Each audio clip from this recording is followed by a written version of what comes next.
we are going to do an audio record of this because there's a number of folks that couldn't attend, so we're going to send it out to them. But once again, thank you for all of your participation, sharing your ideas. So I thought what I'd do is give you a basic little introduction to where we are with Speak Up 2014, kind of some of the facts and figures, the types of questions that we're looking at as far as new questions. Jenny was kind enough to send to you what our overall themes have been for the last couple of years, some examples of some questions that we've been working on. So I'm not going to repeat all of that for you, but rather I'll tell you about some of the new question areas that we're working on. And then, as I said, I want to get into that conversation about outreach. So the facts and figures about Speak Up 2014. The online surveys for Speak Up will open up on October 6th. We will have surveys this year for K-12 students.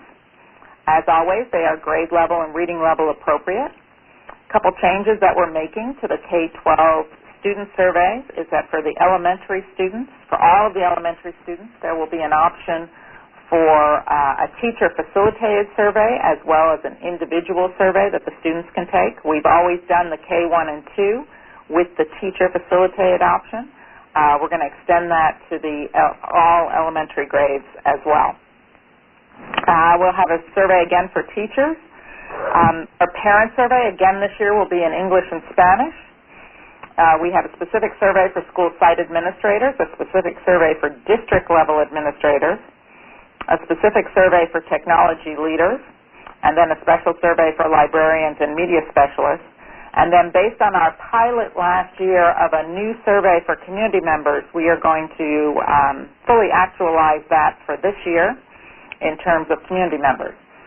That's the one that maybe isn't as easy to put your head around if you haven't looked at it from last year.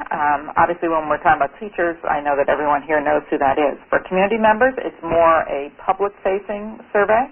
Last year, we had participation from school board members that took that survey, from civic leaders, from parents of students that had already graduated from the schools, from parents of students who were not yet in the schools. A wide range of different types of folks took the survey or had the opportunity to take the survey, including after-school providers, local business leaders, those type of folks. It was a survey that was, as I said, piloted last year. We're going to, as I said, actualize it this year, make it more part of the mainstream in terms of promoting it. And it was really given to us as an idea by many districts that wanted to get additional information from their wide range of stakeholders, including their community members. And so it was asked to be responsive to the districts that are participating with us that we have added on that particular survey. The surveys, as you know, are all facilitated online. We do outreach to all 50 states. All of the schools are pre-registered to participate in the survey. We ask for schools and districts to give us a contact name if they want to receive their data back from us. We send back to the participating schools and districts their locally collected data as well as the national data.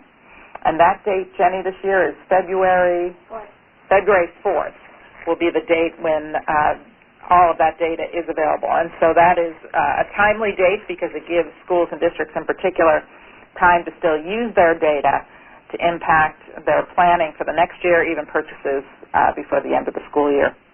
Of course, in that same spring time frame is when we release our national reports in our congressional briefings, as well as many of our specialized reports that we release in different conferences. We spend, as I know all of you know, we spend an exhaustive amount of time thinking about the question topics, thinking about the ways to ask the questions on the survey, think about who is the most appropriate audience for the different surveys, and the different questions. And of course, that has to do with the fact that our primary mission with Speak Up is to be a service to schools and districts, to be able to give them an opportunity to learn from the voices and ideas of their stakeholders so they can inform their plans. And so having the opportunity to share the national data is, of course, highly impactful at the national level, in terms of either federal policy or state policy. But it's also really important that our questions not only address national issues, but also issues of high relevancy and context to schools and districts. So, as I said, we do an exhaustive amount of research around this, whether it is literature reviews here, looking at what other people are talking about, or doing focus groups, or doing conversations, or doing interviews. We've been doing those all summer. Started them with the startup of this advisory council at ISTE, and then have continued that all the way through the summer. And from that, a couple, shall we say, big themes have emerged in terms of recommendations or suggestions that people have given us about new question topics or new themes, and I just wanted to review those with you and see if you think we've hit the mark in terms of what some of those issues are, or if we have missed something that maybe hasn't come up. It could be possible that something hasn't come up, or maybe it's something we've already asked on or we've asked on in the past and we're just not seeing a nuance in it. I'd love to hear that.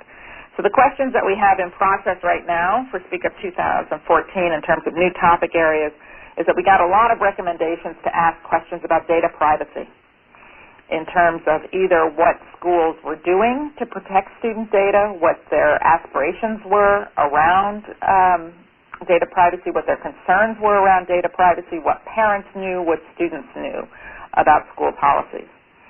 We also got a lot of recommendations from folks to ask questions about students' interest or teachers' interest in students learning how to code or to do programming. And so that is actually a nice extension of some of the questions that we've been asking about students' STEM career interests, and so that looks like it's going to make it into the surveys. We also have been advised to, particularly around teacher professional development, to do some new work in the area of badging and micro-credentialing, to see how responsive or receptive teachers are to that, what sort of experience they've had with badges and micro-credentialing, and how that might work. So we're taking a look at that. In light of, and we've always asked questions about mobile devices and the use of different types of mobile devices. Particular interest this year in mobile apps, what type of apps students are using, what type of apps teachers are using, what types of apps schools might be interested in using for communications with parents. We've had over the last couple of years interest in parents. Parents have told us they would like to have a mobile app at their school, so some interest along those lines. We also have, and many of you know this, and I've discussed this with several of you, have been asking many questions over the last couple of years about either online learning or blended learning or flipped learning or multiple different versions of that. Obviously, I've relied pretty heavily on Michael's work through the Christensen Institute to draft many of those questions in the past. And so we're taking another look at that entire suite of questions. We are concerned that we are not adequately or satisfactorily capturing particularly the blended learning environments from the student perspective, and so are very much looking to draft some new questions along those lines, and also to be able to get beyond who's having that type of experience and get some new data on student perspectives on the value of that type of learning environment. I've done some focus group work on that this past spring, and it was very interesting to take a look at that, and so hopefully we'll be able to draft some questions that shed some new light on that very important topic. And then the other area that, and these are, there's been lots of nuances, and several of you, as I said, talked to me about some of the ideas that you had. It's not to say that we're not incorporating other ideas, but these were kind of like the big ones that came up. And the last one, sort of in that big set, has to do with broadband capacity, internet capacity to schools and districts in terms of being able to leverage the types of digital content or multimedia that schools and districts are increasingly interested in. And so there's several different sets of questions around that we've asked over the last couple of years, but we've been asked to expand that a little bit further, particularly in light of some of the new rulemaking around E-rate. So I'm going to take a pause at this point. I think maybe someone signed on with us that was new. Maybe not. And see what you think about those particular topics. Are these issues that you're also seeing as would be timely or appropriate or relevant for Speak Up to be asking? Are we hitting the mark on those, or are there some other topics that possibly we missed? This is Mary Beth. I definitely think all the topics that you've been talking about are relevant. I'm just curious if any additional discussion has come up in the area of mental health. That's a big growing area in our district in terms of suicide prevention, depression, mental health areas. And one of the things, for example, we're doing is all of our hotlines and crisis lines and whatnot, we're offering text capabilities for kids to text, get help, and those kind of things. And I'm just curious, as a general category, has that come up in terms of a topic area in mental health? Without having all of my extensive notes that we've been taking on this in the past, I know that someone else did bring it up, Mary Beth, so I'd heard about this before. It didn't come up in a lot of conversations. That's not to say it wasn't something that's important, because, again, when we're looking at this, we're looking at it from so many different angles. Do other people have some other insights on that particular issue?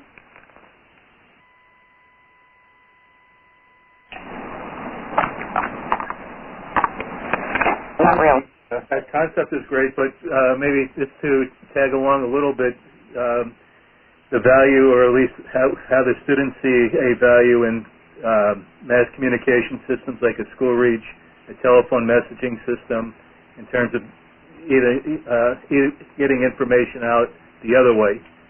I think it's a little different from what Mary Beth was asking, but we often send information out that way. I'm just wondering how effective it really is. Well,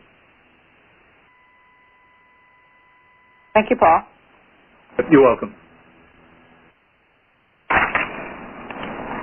Let me do a little bit more work on both of those, because they were not, we've asked some different questions on communications. The mental health part of it is really interesting, Mary Beth, so thank you for bringing that up.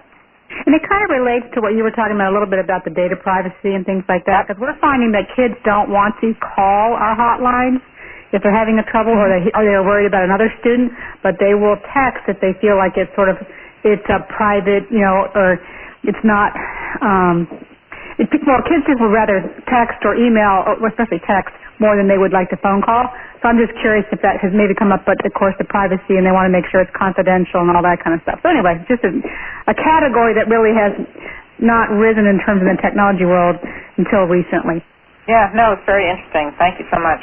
I love those sort of timely aspects of this. Mm-hmm. Anyway. How about any of these, is there anybody that has anything else that you think maybe we missed in our hot list here? Or any thoughts on that list? Julie, this is Tom Ryan. On the online assessment piece, I'm interested in that, looking at the digital content and professional development. How are teachers using data gathered from formative and summative assessment to personalize or transform or customize the teaching of learning? We're doing a lot of effort to get ready for the online assessments, but I'm not sure what teachers are actually doing with the data. No,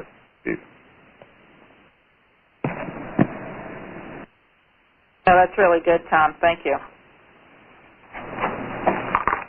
That is really interesting. I'm seeing the same thing. I'm seeing a lot of hurry up to the online assessments, but the back end of that, in terms of what that actually means, how people are actually using that data, how well prepared teachers are to use that data, is something that's very interesting. Well, I think it's also related to that. It's like, for example, can kids get easy access to their own data for their own personal growth, and their parents having access to that assessment data in a timely, in a timely manner. So it's kind of related to the teachers, but also as students are becoming empowered for their own learning plans and their own learning goals, along with their parents. It's the more data they can have quickly and timely and applicable just to them, unique to them, I think is a big benefit. Yeah, that's also really interesting because, and many of you may be already familiar with this, not this past year, but the year before, we did a whole series about new expectations of parents for both the use of digital tools within their child's education and also how they wanted to receive information from the school. Right. So it's interesting to think about we did a report on that in a series of webinars as to parents' expectations of getting that type of assessment data. You know, we know that parents are, this particular new generation of parents that is a little bit more tech savvy is also a little bit more involved with the day-to-day instructional opportunities that their children have, whether it's in school or out of school. Definitely. Well, I think also that when parents, if they, you know, helicopter parents like myself, that want to find out, I want to hire a tutor, I want to do this, or I want to give access to my tutors, you know, they're helping my kids with more specific assessment data about where they're specifically having trouble and those kind of things. So having access to that detailed data when they're either supplementing themselves or supplementing through other resources, kids' education plans, having that data available easily is brilliant. Very interesting. Well, you know Mary Beth because Fairfax has been a large participant, particularly in the parent survey, how valuable that parent data can be. Absolutely. And actually, you know, you talked about the mobile apps. As we know, we started on a mobile app. We really expanded that last year, and so that is definitely a very popular item. So I think that is a good, timely thing to add that mobile app component to it, especially for parents. Other thoughts, folks? Julie, this is Kari, and I think a lot of what you and Mary Beth were just talking about would really fit under the data privacy piece that I heard that you were thinking about adding, or maybe you are adding it. But I think that goes hand in glove. Yeah, the data I would say if in the, Jenny would have to remind me how many different interviews I did over the last couple of weeks, maybe 20. I would say 19 of the 20 brought data privacy up. Yep. Well, as you have breaches, you know, both not just in the education world, but in, you know, Target and everybody else, that data privacy is on the tops of many people's minds. Tops of mind, yeah. So I don't think, Kari, it's if we're going to do it. There will be questions on the survey. We've already drafted some on the student side around data privacy. Have you decided, I mean, I know that we try to be as unbiased as we can with our questions, but, you know, there's still a tone that can be implied with these. And so just be careful about, you know, for leading the parents on, because while there's been all this press about, you know, oh, people are, you know, seeing my information, yet we all share it readily when we, you know, use our credit cards or check into hotels or airplanes or everything. So I think we just need to be careful about what we are collecting and what the tone is going to be, because there's good stuff that comes out of this data, and we shouldn't just assume that it's going to be, you know, a negative collection of information. Right. No, it needs to be a very balanced messaging around this, both from a question standpoint and then also the reporting out of the data. I know you will, but I just want to put it out there. Yep. Oh, yeah, I agree. It's important. Good point. Julie, one other quick element on the data. This is Michael Horn. That just relating to the original point that Tom made about the assessments and reading it. It would be interesting to figure out also the element of time that all the constituencies mentioned use in trying to interpret data from multiple sources or translate that into something actionable. I'm not quite sure the question, but how much time it takes them to negotiate this world, I think would be really interesting to show the complexity. Yep, that's really interesting, Michael. Thank you. Or if the district is putting together some tool that aggregates that data as opposed to leaving it on the teachers to figure it all out. Yep. Yeah, really good.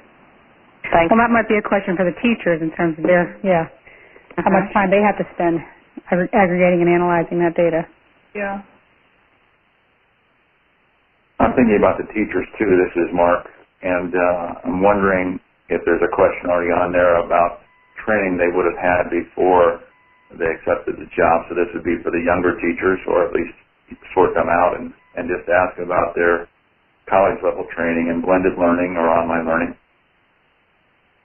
Yeah, and actually I forgot to mention that, Mark. Thanks for prompting me. In addition to the K-12 survey this fall, we also have our pre-service teacher survey will be in the field as well. We launched it in the spring and decided to, based on feedback from many schools of education, is to hold it over to the fall. Some folks already participate in the spring. Other folks are going to participate here in the fall based on the way their program is set up. So we are going to be in the field at the same time with that particular survey, which is for pre-service teachers, asking them about their current experiences. So what are they currently learning? How are they currently using these digital tools within their teacher prep program, and also what their aspirations are for using these tools once they get into their future K-12 classrooms.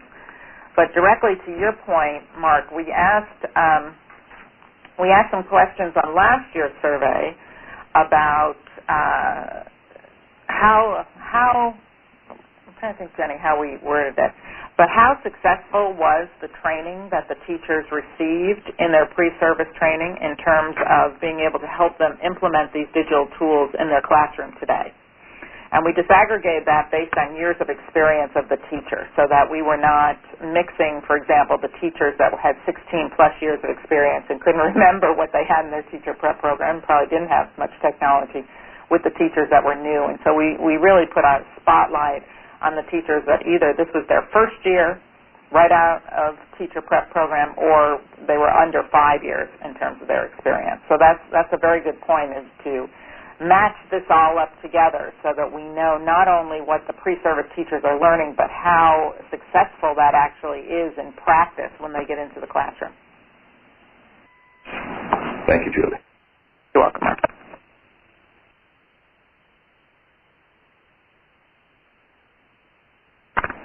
Okay.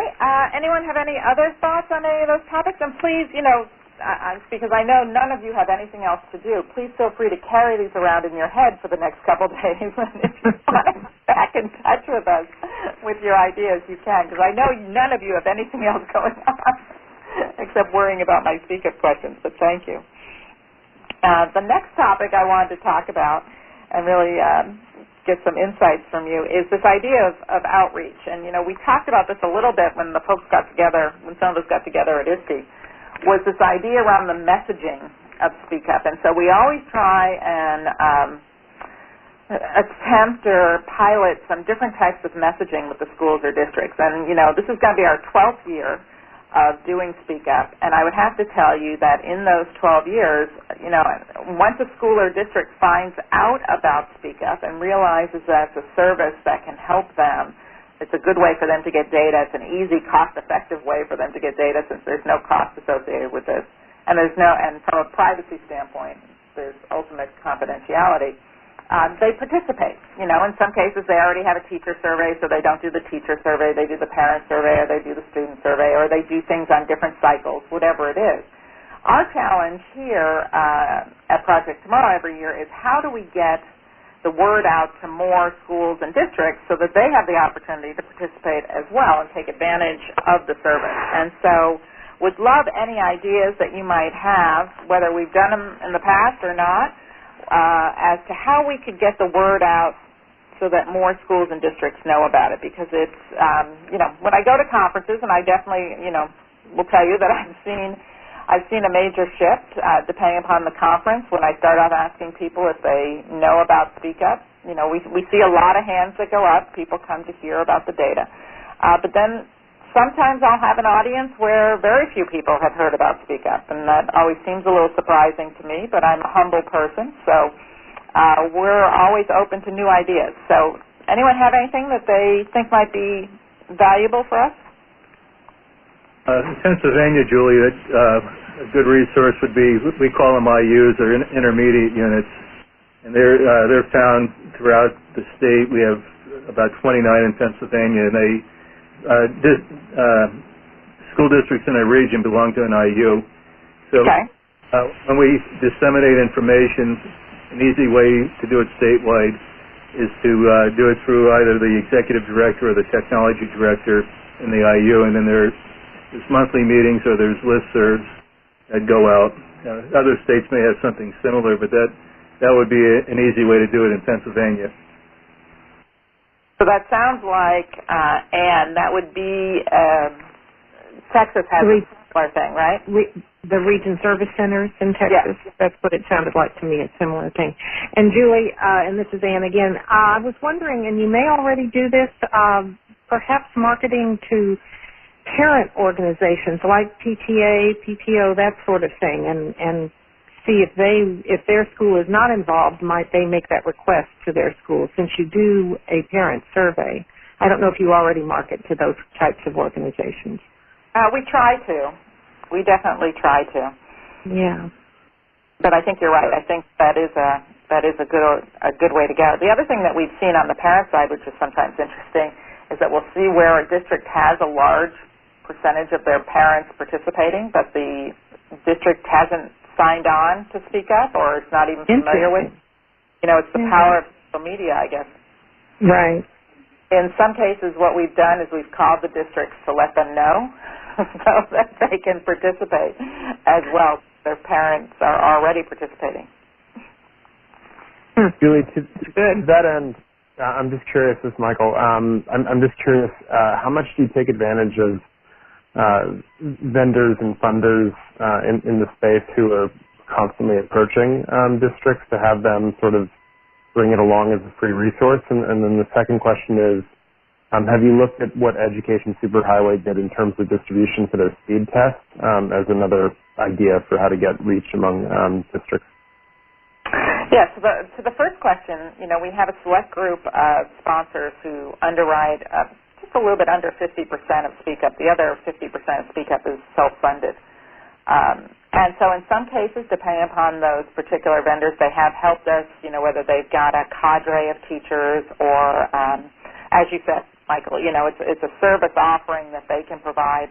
We've had some other companies that are not sponsors that have also done that. They've gone out and provided as a service offering to their clients, their potential clients, as a way for those school districts to get information from their stakeholders about different digital tools. I think that has shown a lot of, I think there's more that we could do in that area. A lot of that's depending upon the sophistication of those sales forces and the folks that are calling on the schools and districts, but I think there is more that we can do on that.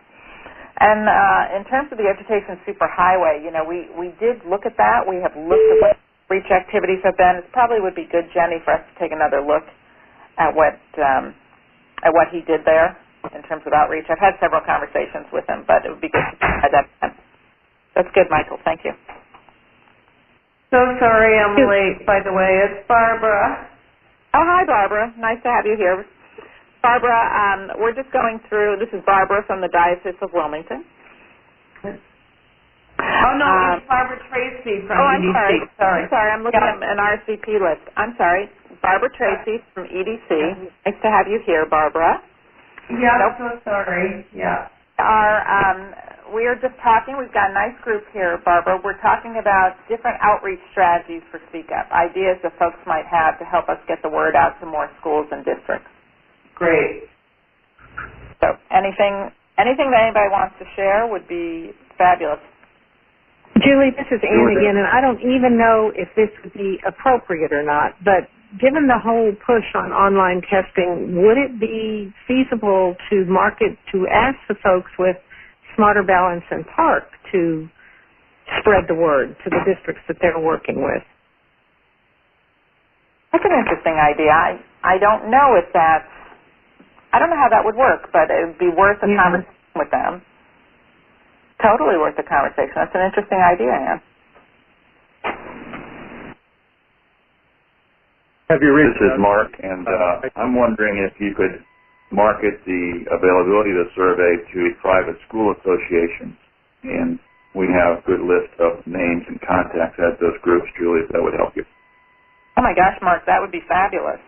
We've had a nice steady increase in private schools that have participated in Speak Up over the last couple of years. And as you know, Mark, since we do a disaggregation of that data and do a webinar with you every year, it's a nice, healthy set of data, and it's also data that's really very meaningful since in many cases private schools have different issues around digital learning or different challenges associated with digital learning. And so we would love the opportunity in terms of looking at what some of those different associations are. That would be very helpful. Thank you. Do you all use any other vendors to help get the word out? Whether just in terms of any software, hardware vendors that that work primarily in K-12 or something like that. I'm just thinking out loud, but yes, Yeah, we do that through our sponsors predominantly in terms of getting them to either, do some sort of communications out about it. We've worked with Blackboard, Mary Beth, for many years, and so they have done at different times different types of outreach on our behalf to their clients, either through webinars or through conferences, presentations, where they've collected contact info. So we do that. Yeah. We could do a better job of that. We haven't really, our messaging has been more focused in on the associations from an outreach standpoint, our partnering associations, such as Noel's organization, AASA. But probably could look at doing a better job in terms of who else is calling on schools and districts. Yeah, I just thought there might be a lot of touch points there, so yeah. Yeah, and just piggybacking on that, since I mentioned it too, Julie, was some of the conferences like ASU, GSD, like the Education Innovation Summit there, and some of the ones that might be less district-focused but would hit all those vendors and funders might be interesting. Yeah, very interesting idea. And what was that you mentioned, the Education Innovation Summit? Yep, that's right. In Arizona, every April, it's just a massive gathering of vendors and funders. Yeah, I was there, a couple of years ago. I remember my friend Tom Ryan was there when I was there. When was that, Tom? That was a couple of years ago we were there, wasn't it? Yeah. Yeah. Yeah, it keeps growing every year. It's crazy. Yeah, I was just looking at that the other day because they have what has been prohibitive for me to go back. I thought it was a fascinating collection of folks. Was the registration fees a little bit on the steep side, but they have. I wonder if you could get invited to speak. Yeah, sorry. I don't know. It might be. That's why I was looking at that the other day. You may have already talked about all this. I am, again, so sorry. It's Barbara.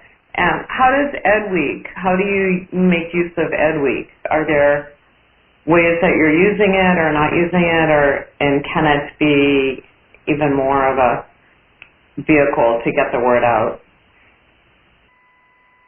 They take from our press release that we normally, it's released on the day of the survey when it opens, and EdWeek every year will post an article for us that does some outreach.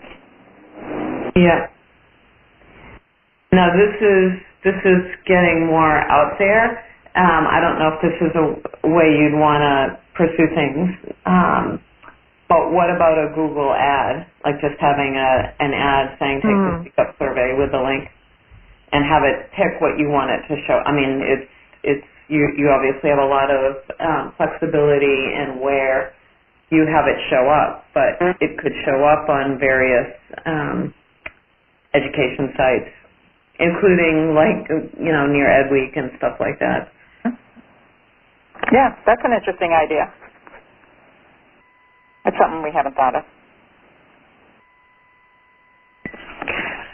Julie, this is Ann again, and I know you mentioned Blackboard and some of the others that you use. I was thinking, too, since you've got a lot of questions around online PD and so forth, do you think about marketing it through some of the online PD providers like Teaching Channel or Buck Institute or Edutopia or those type of organizations? Because the questions you're asking are certainly to their benefit and their business model as well. No, that's a good idea, too. This is great, folks. Thank you so much. A lot of it has to do, and as I said at the top of this, we struggle with this, not so much because it's challenging, but more from the standpoint of we want to try different things and see what that messaging, what's the most appropriate messaging to the schools and districts. I think we know what the messaging could be to an association, and we know what the messaging might be for the policymakers in terms of their interest, or think tanks, research organizations. I think that we've sort of gone down two paths with the school districts themselves. One side of the messaging has been about sharing your voice, so having your stakeholders' voice impact state or national policies and programs. And so kind of that altruistic, you should have a voice in this, democratic voice messaging. And then the other part of it is the idea of being able to get that local data and use that local data in a meaningful way. And so, I think both of them are interesting messages. I think they appeal to different types of folks, depending upon who we're talking to. I think sometimes that second one about collecting the data requires the recipient of the message to want to listen to their stakeholders, right? Mm-hmm. So it's somewhat dependent upon it being a receptive audience to be able to be meaningful. And so that's the one that we spend a lot of time nuancing to figure out how we can make it as a meaningful message that is not too overly complex or doesn't feel at the school district level for a school district leader like this is something that's more work. You're right. This is Glenn. Hi, everybody. I had a thought about this. The districts and their budgets are that matter pretty deeply. And when they're talking about like in California, local control funding and control formula and that type of thing, people as they make expenditures towards technology, this is the kind of information that would help ahead of time define if this is going to be a successful implementation. In other words, are the wheels already greased for those purchases? Will this be an effective or a good use of our purchasing power? So maybe it's another angle that I'm not sure you've already discussed that might be useful. No, that sounds good, Glenn. Thank you. It's nice to have you here, too. Thanks for signing on. Hey, Julie, this is Kari, and let me just piggyback on what Glenn was just saying and with some of the others. What if you do, collect 30-second videos and get one from, Mary Beth's perspective of how would she use this from, a technology officer in a large school district. Get one from Paul, who's with a small school district in Pennsylvania. Get one from Steve, who runs, the huge, Ning, et cetera, et cetera. I could get John and Aaron to do one because they use your research all the time, with flipped learning. And just to sort of get these testimonials and go back to what Glenn was just saying of state the reason why it benefited that job-alike person, and then speak to those people. So Mary Beth could then use that video with COSN and ISTE, and Paul could use it with, AESA and AASA. But get to the heart of the matter of why do they take the survey, and why do they encourage their staff, their parents, and their students to take the survey? What do they get from it for basically free? Right. You can include like success stories maybe on some implementation using the data, perhaps. Well, those success stories could also be those districts that were aggressive in using technology implementation that had parent pushback. And had the kids' voices help the parents understand that they really needed to kind of step it up and get supportive of what the districts was trying to do. So there's that other angle where you have a progressive district where there's some parent pushback, and this would be really helpful with the PR aspect of helping bring parents along. Yeah, and then to put up a YouTube channel and everyone can just grab them and put them up or link to it. That's easy and cheap to do. Right. And is that something that people would be responsive to doing for us, do you think? I don't want to put our... Mary Beth, Paul, I put you on the spot. I mean... Sure. One thing you could maybe even do even a Skype session or something and record it. Or I don't know, if you want to specific questions, you might want to have some targeted questions so that you get something so you get out of what the videos are that you want. Right. But sure. Julie, haven't you've been getting those in written form from folks? Anyway, right. And so just to leverage those same folks, I'm sure they would do it. Well, I can't speak for all of them, but I think if they respond to you in writing, they would do it video as well. Yeah, every year we ask our districts, our notable districts of high participation, we ask them these same sort of questions. And so we have those in a written format. So amping it up to the next level in terms of using video would be much more helpful in terms of from a marketing and outreach standpoint. We all laugh about this, in terms of the kids having such little attention span, right? Isn't that some over 6 minutes? We're the same. totally the same. That's why I said 30 seconds. Yeah, no. Good thought. Absolutely. Thank you. That's a great idea, folks. Any other ideas? Again, feel free to think about this while you're driving, grocery shopping, whatever. Keep those cards and letters coming. We're open to new ideas. One of the things that I'm always very proud of here with Project Tomorrow is that we are very adaptive, and we believe very strongly in continuous improvement. And so don't like sitting back on our laurels and saying, hey, this worked last year, and so no need to improve it. We always are looking for new things to do, right, Jenny? So all this is great.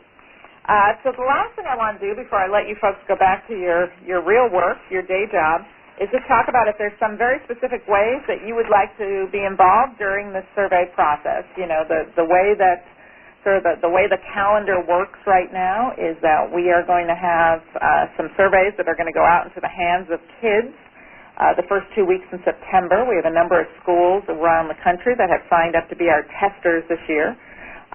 We're doing some pretty dramatic changes to some of the questions on our survey, and so we wanted to collect some nice pre-survey perspectives from the students to make sure that, as we always do, our wording is right, our terminology is right, the nuance of the question is understood by the students based on the wording that we're using. So we're doing all of that here in the next couple of weeks.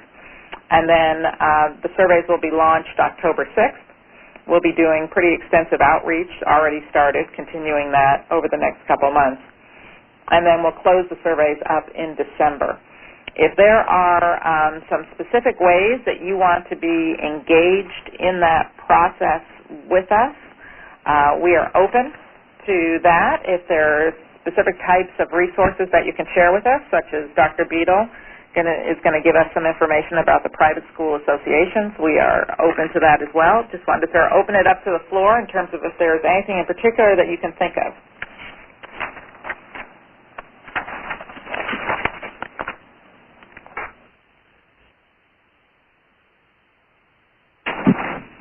Noelle, I'm not sure if you're still on the line. This is Kari, but I know Paul mentioned the IUs in Pennsylvania, but, you know, Noelle still lobbies for them, and I worked for them for 13 years, and I've got a call with Peter in 5 minutes, so we can certainly help you outreach to those entities around the nation.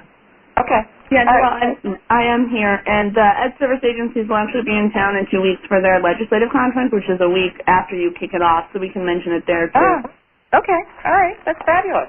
Yeah, that's great. And Jenny, I sent you a note. I'll still be your interface for FLN, so we can talk offline about that. Right. Thanks. Well, we'll be back in touch with everybody. There may be some very specific things that we've talked about here today that we're going to either engage you all collectively to give us some input, or we may hit some of you up individually. Michael, in particular, as I said, we are working through these blended learning questions, and I may need some of your expertise on that. I'd love to help. Yeah, as we work through some of that. And the same with many of you. We may be coming back to you with some of that. What I wanted to do is just give you a little bit more of an update in terms of what we're going to do next.